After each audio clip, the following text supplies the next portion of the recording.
तो बालकृष्ण को जब अटैक आता है तो एम्स लाने की क्या जरूरत थी? बाबा रामदेव वहीं इलाज कर लेते हैं उनका। बाबा रामदेव पे बोलने के लिए तो मुंह है, लेकिन उन माफियाओं के खिलाफ बोलने के लिए मुंह इसलिए नहीं है, कल ही आपका मर्डर करवा दिया जाएगा। बाबा रामदेव जब पागल हुए तो रात में फिर सलवार कुर्ते में भागना भी पड़ा उनको। और वही बाबा रामदेव है ना जो 35 रुपए लीटर में पेट्रोल देने का वादा कर रहे थे। वही ना, आंखें मिची हुई है लोगों की, इन्होंने आंखें बंद कर रखी हैं, तभी तो ऐसा हो रहा है। और क्या हो नहीं, मैं कोई भी पतंजलि कोई प्रोडक्ट यूज़ नहीं करता। सुप्रीम कोर्ट में दम है ना, तो मेडिकल लाइन में अपने पाँव पसार के दिखाए। मेडिकल लाइन में कितना बड़ा माफिया राज फैला हुआ है। ये सही थी, मेरे मामा की भी तबीयत खराब हुई थी, उन्होंने ली थी तो इम्यूनिटी बूस्ट हुई थी उनकी भी।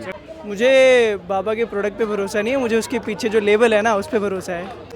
नमस्कार, द रेड मार्क में आप सभी का स्वागत है। मैं हूं आपके साथ सायान अस्कर। हमेशा की तरह एक बार फिर से हम जनता के बीच पहुंचे हैं और आज हम जनता से जानेंगे कि जिस तरह से बाबा रामदेव को सुप्रीम कोर्ट ने फटकार लगाई है, उसके बाद जनता को क्या लगता है कि जिस तरह से बाबा रामदेव जो विज्ञापन देते हैं टीवी पे, उन्होंने करोड़ों रुपया खर्च किए विज्ञापन के जरिए। कोरोना काल में आपने देखा कि उन्होंने एक दवा बनाई जिसका नाम था कोरोनिल और खूब प्रचार प्रसार किया, बताया कि ये कोविड का अचूक इलाज है। उसके बाद Indian medical association supreme court पहुंचा। उन्होंने कहा कि बाबा रामदेव कोविड के नाम पर भ्रामक फैला रहे हैं, लोगों को गुमराह कर रहे हैं। उसके बाद कोर्ट ने जमकर फटकार लगाई। बाबा रामदेव कोर्ट भी पहुंचे, लेकिन कोर्ट ने उनके माफ़ी को मंजूर नहीं किया। उनको कहा कि आप बशर्त एफिडेविट फाइल कीजिए और सबसे माफ़ी मांगिए। तो इस वक्त हम जनता के बीच है और जनता से जानेंगे जनता को क्या लग रहा है, क्या बाबा रामदेव सच में लोगों को गुमराह कर रहे हैं या फिर जनता को बाबा रामदेव पर भरोसा है। कुछ लोग यहाँ पे मौजूद हैं, इनसे बात करेंगे। आज बाबा रामदेव कहते हैं कि मतलब जो है स्वदेशी स्वदेशी स्वदेशी, क्या नहीं बेचने लगे? वो सारा चीज़ सब कुछ कर रहे हैं, सब चीज़ पे वो दावा करते हैं। उनके पास हार्ट अटैक नहीं, वो हार्ट अटैक की दवा उनके पास है, उनका अस्पताल, उनका इतना बड़ा सारा सब कुछ है। तो बालकृष्ण को जब अटैक आता है तो एम्स लाने की क्या जरूरत थी? बाबा रामदेव वहीं इलाज कर लेते हैं उनका। उन्होंने कोर्ट में कहा कि हम देश सेवा कर रहे हैं, हम देश के लिए काम कर रहे हैं। नहीं, देश के लिए कर रहे हैं, देश देख रहा है, देश देख रहा कर रहे हैं, ठीक है। उनसे पहले भी योग था देश में। ऐसा नहीं कि बाबा रामदेव से पहले योग नहीं था हमारे देश में। या पतंजलि जो उन्होंने बना रखा, पतंजलि कौन थे मालूम है आपको? पतंजलि जानते हैं कौन थे? तो बाबा रामदेव दावा कर रहे हैं कि रामदेव के बाबा नहीं थे वो, हाँ। पतंजलि ऋषि थे, ठीक है। बाबा रामदेव के बाबा नहीं थे पतंजलि। पतंजलि जो है वो ऋषि थे। और लेकिन आपको लगता है कि सर कि ऐसे लोगों पे कार्रवाई होनी चाहिए? वो अपने अपना अथाह संपत्ति बना लिया, इतने विज्ञापन पे खर्च कर रहे हैं, कह रहे कि हमने इलाज ढूंढ लिया, उसके बाद कोई सुप्रीम कोर्ट गए, सुप्रीम कोर्ट फटकार लगाई, लेकिन उसके बाद भी वो पीछे कर रहे हैं, कोई असर नहीं है सर? नहीं, कौन कार्रवाई करेगा? दुर्भाग्य इस बात का है कि बाबा रामदेव 2013 में जब कांग्रेस की सरकार थी, अन्ना जी का आंदोलन चल रहा था, तो अपने चार्टर्ड प्लेन से आते थे एयरपोर्ट पे। कांग्रेस सरकार ने शुरुआती गलती कांग्रेस ने ही करी कि बाबा रामदेव जैसे आदमी को 4 मंत्री भेज के रिसीव करवाया। बाबा रामदेव जब पागल हुए तो रात में फिर सलवार कुर्ते में भागना भी पड़ा उनको। और वही बाबा रामदेव है ना जो 35 रुपए लीटर में पेट्रोल देने का वादा कर रहे थे। रजत शर्मा का प्रोग्राम हुआ था तो वहाँ तमाम यूथ बैठे थे, उसमें कह रहे थे कि आपको पेट्रोल 35 रुपए लीटर चाहिए, नौकरी चाहिए, काम चाहिए। अच्छा, आज तक ये बताइए, आप दिल्ली में हैं, पत्रकारिता कर रहे हैं, आपको कोई एक आदमी ऐसा मिला जो बताया हो कि मैं बाबा रामदेव की पतंजलि कंपनी में काम करता हूँ? भाई आप यहाँ घूमते हैं, बहुत सारे मिलते हैं, ये कहीं जॉब कर रहे हैं, वो कहीं जॉब कर रहे हैं, मैं कहीं जॉब कर रहा हूँ, कोई कहीं कर रहा है, कोई खेती कर। बाबा रामदेव की कंपनी में काम करने वाला कोई मिला आज तक? टकराया आपको? बड़ी कंपनी है, वहाँ पे हजारों वर्कर काम कर रहे हैं। भाई हजारों नहीं, लाखों करें तो वो लाखों वर्कर काम करके कहाँ चले जाते हैं? डेनमार्क, कनाडा चले जाते हैं। जिस तरह से बाबा रामदेव ने कहा था कि जब अच्छे दिन आएंगे, मोदी सरकार आएगी तो 35 रुपये पेट्रोल हो जाएगा, फिर से चुनाव आ गए हैं, आपको क्या लगता है कि बाबा रामदेव फिर से आएंगे चुनाव में, कुछ कहेंगे? कोई आइडिया नहीं, मुझे लगता कुछ कहेंगे वो। कुछ कहेंगे अगर उनका जमीर होगा तो नहीं कहना। हाँ, लेकिन वो जो 35 रुपये वाले पेट्रोल की बात कही थी, आपको याद है? वो तो जुमला था उनका, और क्या था? उनका भी जुमला था, और क्या? वो तो सरकार में नहीं है, लेकिन लोगों को बहकाना ही काम है यार इनका, और क्या काम है इन लोगों का? जो जितने प्रोडक्ट्स बना रहे हैं इनमें कितने में, जब FSSAI ने किया इनके ऊपर, बहुत सारे सैंपल लेके गए, बहुत सारे सैंपल फेल हुए, कोई कार्रवाई नहीं, फिर से वही बेचे जा रहे हैं। सरकार को कार्रवाई करनी चाहिए, नहीं करनी चाहिए इनके ऊपर। देश की जनता भरोसा करी बाबा रामदेव पे, तभी तो उनका प्रोडक्ट इतना लोग खरीद रहे हैं। और आप जो कितने करोड़ की कंपनी बन गई वही ना, आंखें मिची हुई है ना लोगों की, इन्होंने आंखें बंद कर रखी हैं, तभी तो ऐसा हो रहा है। और क्या हो, तो आपको लगता है कहीं ना कहीं सरकार भी सहारा उनको support बिल्कुल करे बिल्कुल, साथ? बिना इसके कुछ नहीं होता जी। ठीक है, जब सहारा मिलेगा तभी बंदा आगे चलता है। कई अब मुख्यमंत्री वो सरकार पावर में है, वो सपोर्ट करेगी तभी तो कुछ बंदा काम करेगा। उनके उद्घाटन में बेधड़क हो कुछ, तभी तो भाई मेरा कुछ नहीं बिगाड़ा, मेरा सर पे हाथ है। जैसे फिल्मों में दिखाते हैं ना, वे डॉन है, मैं मंत्री मेरा हाथ है, मैं कुछ नहीं करूँगा, मैं इसको मार दूंगा, मेरा कुछ नहीं बिगड़ा, 2 दिन में बाहर आ जाऊँगा। वैसा ही हिसाब किताब यहाँ पे भी है। अच्छा ये बताइए, जब बाबा रामदेव ने प्रेस कॉन्फ्रेंस किया था कोरोना काल में, आपको क्या लगा था कि सच में ये कोरोना का इलाज करने जा रहा है, या फिर आपको उस समय लगा था कि ये भ्रामक है या लोगों को गुमराह किया जा रहा है? भाई उसका मुझे कुछ आइडिया नहीं है। नहीं, मुश्किल ही आपने वैक्सीन लगवाया था? मैंने अपनी जो वैक्सीन लगवाई थी, जो अपनी भारत जो वैक्सीन बनी थी, कोवैक्सीन थी शायद, वो लगवाई थी। लेकिन कोरोना नहीं लिया था। इंडियन मेडिकल काउंसिल ने जो जोन सी थी मेरे को आइडिया नहीं है, मैं भूल गया हूँ। जो सी एडवाइस हुई थी वो लगवाई थी। चलिए ठीक है, तो देखिए अभी हम जनता के बीच है और यही जनता से जानने की कोशिश कर रहे हैं कि जनता को क्या लगता है कि जिस तरह से बाबा रामदेव ने कोरोनिल बनाया, उसके बाद विज्ञापन पे कई लाखों करोड़ रुपए खर्च किए और दावा किया कि यह कोरोना का अचूक इलाज है, इससे कोरोना ठीक हो जाएगा। उसी को लेकर हम जनता के बीच है और उसी से जनता से जानने की कोशिश कर रहे हैं। क्या कर रहे थे बाबा रामदेव? बाबा रामदेव की जो चीज़ें चली हुई हैं उसके अंदर कई चीज़ें तो बहुत ही बढ़िया, जैसे कि दांतों का कोलगेट है, वो बहुत ही बढ़िया कामयाब हुआ है और उसे सस्ता भी है और बढ़िया भी है। और रिया सवाल ये राजनीति का, अब ये राजनीति में बाबा अगर आ रहे हैं तो इनकी मर्जी, मुझे तो पता ये है।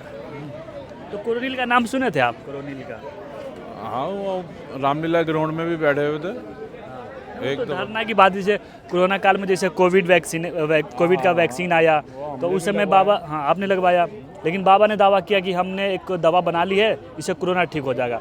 फिर उसके बाद वो उसको जो मेडिकल इंडियन एसोसिएशन है वो कोर्ट गए, उन्होंने कहा कि बाबा रामदेव भ्रामक फैला रहे हैं, लोगों को गुमराह कर रहे हैं, कि इससे कोई ठीक नहीं होने वाला है, ये झूठ मूठ का पैसा कमा लेंगे।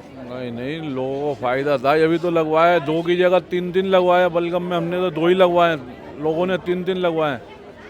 इससे बढ़िया और क्या चीज़ चाहिए? उसका फ़ायदा हुआ है, लोगों को बहुत फ़ायदा हुआ है। अब बाबा रामदेव को प्रोडक्ट का इस्तेमाल कर रहे हैं आप? हाँ, बहुत बढ़िया कोलगेट है, हम तो हमेशा करते हैं। बढ़िया कोलगेट है। हाँ, तो आप सिर्फ कोलगेट ही इस्तेमाल कर रहे हैं उसका? बस और कुछ नहीं करा अभी तक तो। और कुछ नहीं कर रहे? बाकी अच्छा कर रहा है वो। तगड़ा भी बहुत है, कितनी उम्र है उसकी देख लो, अभी भी कितना उछल कूद करवा लो। तो बाबा योग करते हैं इसीलिए फिट है। मेरे ख्याल से 65 साल 70 साल के तो होंगे। आप योग करते हैं? मैं कहाँ करता हूँ, अभी तो इतना भारी हो गया, मेरी भी 65 साल की तो उम्र है। तो सीखे कुछ बाबा रामदेव से सीखे, देखिए बाबा रामदेव योग करके कितना फिट है। करना शुरू करेंगे जी, सुबह सुबह उठेंगे, गर्मी आई भी है।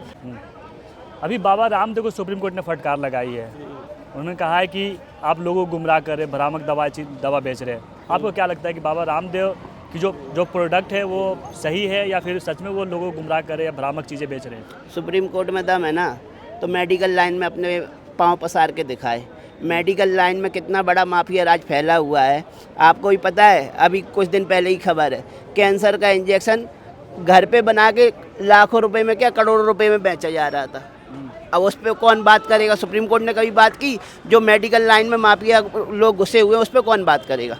कोर्ट ही बात करेगा ना जी। सुप्रीम कोर्ट में देखिए, सरकार का काम है, तो भ्रष्टाचार पे सुप्रीम कोर्ट किसके कहने पे बोल रहा है फिर? अभी उन्होंने किसी ने याचिका दाखिल की है ना सुप्रीम। ऐसे ही मेडिकल लाइन में कई माफियाओं के खिलाफ याचिका दायर होती है, क्योंकि वो तगड़े फंडर हैं, इसलिए माफियाओं पे, जो मेडिकल लाइन के माफिया, उन पे कार्रवाई नहीं होती।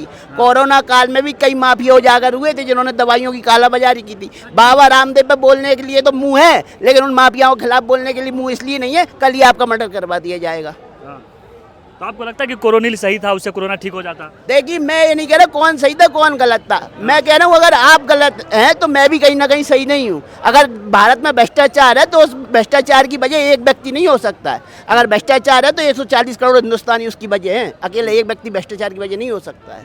अगर बाबा रामदेव का सैंपल फेल हुआ है तो नहीं बिकेगी वो दवाई, नहीं बिकेगा उनका प्रोडक्ट, वो तो कानूनन है। बाबा रामदेव कानून से हटके तो बात नहीं कर रहे हैं ना।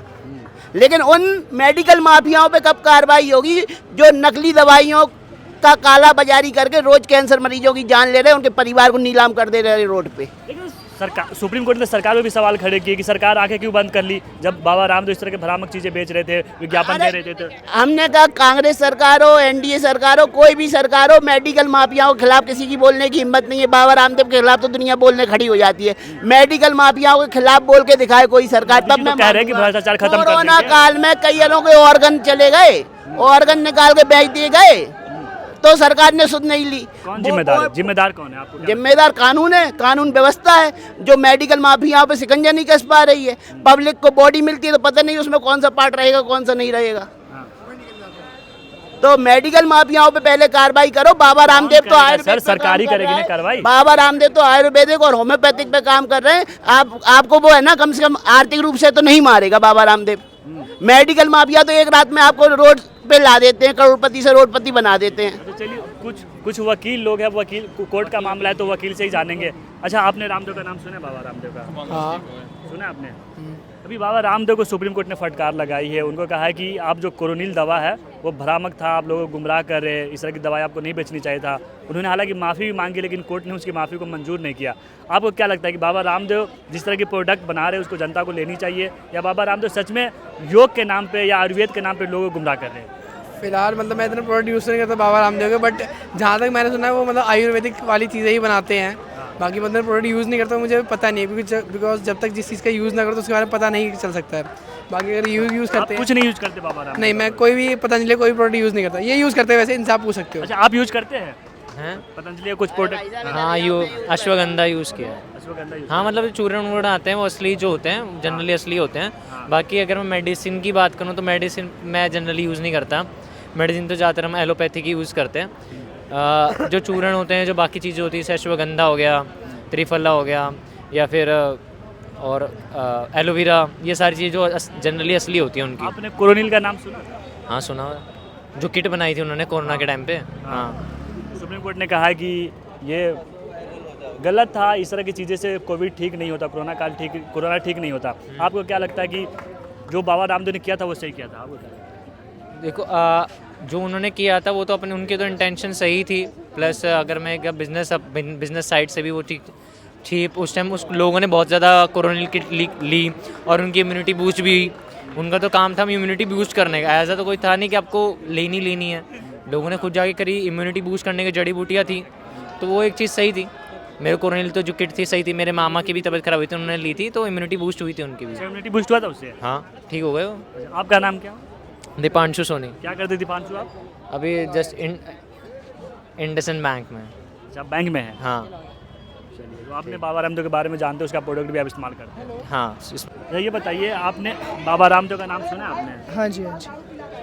बाबा रामदेव को भी सुप्रीम कोर्ट ने फटकार लगाई है। उन्होंने कोर्ट में माफ़ी भी मांगी है। जो कोरोनिल बनाया था उनके बारे में कोर्ट ने कहा है कि आपने लोगों को गुमराह किया, आप कोरोना में लोगों को अपने ठगने का काम किया। आपको क्या लगता है कि बाबा रामदेव पे कार्रवाई होनी चाहिए, या उन्होंने जो कोरोनिल बनाया था वो सही बनाया था? देखो, ये तो कार्रवाई होने के बाद पता चलेगा, तो पहले कुछ भी बोलना है ऐसे हो नहीं है। तो अगर गलत किया है तो उसकी सज़ा मिलनी चाहिए, और अगर नहीं है कुछ भी तो ठीक है। जब बाबा के प्रोडक्ट पे कितना भरोसा है आपको? मुझे बाबा के प्रोडक्ट पे भरोसा नहीं है, मुझे उसके पीछे जो लेबल है ना उस पर भरोसा है, तो मैं उसको पढ़ के ही खरीदता हूँ। कौन सा लेवल? जो भैया कोई भी आप खरीदते हो चीज़, उसके पीछे पढ़ के FSSAI अप्रूव्ड है या नहीं, मैं उस पर विश्वास रखता हूँ। ये मतलब बाबा ने जब 2014 चुनाव हो रहा था उसमें कह रहा था कि जब बीजेपी की सरकार आएगी तो अच्छे दिन आएंगे, 35 पे पेट्रोल हो जाएंगे। आपको क्या लगता है 24 चुनाव आ रहा है तो बाबा फिर से आएंगे? कुछ कहेंगे 24 चुनाव से पहले? बाबा किसके लिए आएंगे फिर से, दोबारा बताइए मुझे। जैसे बाबा ने 14 में कहा था कि जब मोदी जी आएंगे तो 35 पे पेट्रोल हो जाएंगे, लेकिन अब तो हुआ नहीं, 24 चुनाव भी आ गया। आपको क्या लगता है कि बाबा फिर से कुछ अपील करेंगे देश की जनता से, या बाबा की फटकार के बाद वो भी शांत बैठ जाएंगे? बाबा की करने से क्या होता है? अरे वो तो सरकार के हाथ में, बाबा कुछ भी बोलते रहे। बाबा सरकार देश चला रहे हैं। बाबा सरकार के आदमी है। आपको किसने बोला? अभी तो कह रहे कि बाबा सरकार। मैं बोल रहा हूँ सरकार के हाथ में है वो, कि पेट्रोल कितना करना है वो सरकार देखेगी। बाबा जी कौन है देखने वाले? अरे बाबा जी बड़े उद्योगपति है। उद्योगपति होने से क्या होता है? उद्योगपति होने से देश थोड़ा उसको देखती है, जनता उसको सुनती है, जनता उनका प्रोडक्ट इस्तेमाल करती है। जनता सिर्फ प्रोडक्ट इस्तेमाल करती है, वो सिर्फ कंपनी चलाते हैं और योगा सिखाते हैं। उनका पेट्रोल से क्या लेना देना, आप बताइए खुद। नहीं, उन्होंने देश के जनता से अपील की थी, इसीलिए हम पूछ रहे हैं कि फिर से क्या देश की जनता से कुछ अपील करेंगे बाबा? ठीक है उनको करने दो, पर लेकिन उससे कोई लिंक नहीं है, वो सरकार देखेगी, वो सरकार का काम है। हाँ। चलिए, क्या नाम है आपका सर? साहिल। क्या? साहिल। साहिल कहाँ से आप? मैं हिमाचल से हूँ। हिमाचल से। बहुत शुक्रिया साहिल हमसे बात करने के लिए।